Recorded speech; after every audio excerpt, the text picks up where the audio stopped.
President Sarkozy is all over the news, mainly because of an incident that happened recently with a lone madman gunman who went on a shooting rampage and ended up tragically killing 7 people. And reports are coming out already trying to link this guy to Islamic extremism and trying to say that he was with Al Qaeda.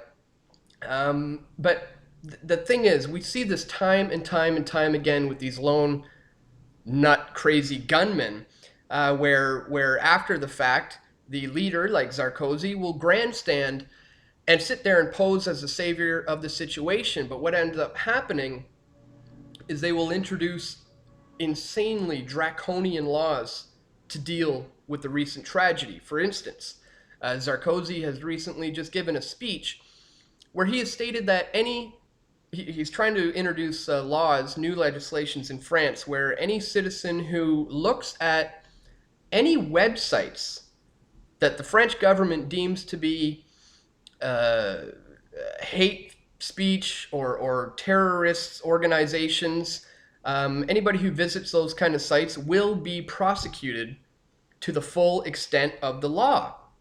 So this is currently going on in France right now. I'll put a link in the description to this speech that Sarkozy just made.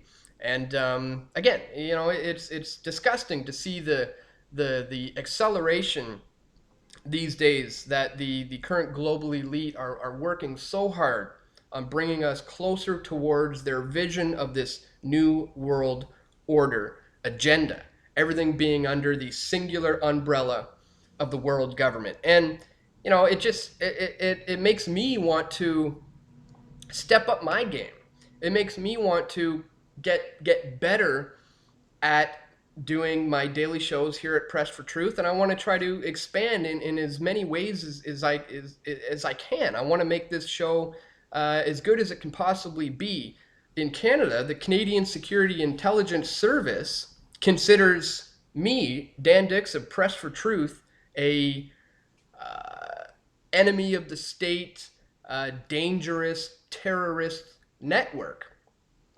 That's right. They consider myself to be a dangerous enemy of the state and somebody who is a threat to them. Meanwhile, all I'm doing is trying to expose the corruption that's going on all around the world. But the question is, is Press for Truth going to be one of these websites that the people of France are not going to be able to look at?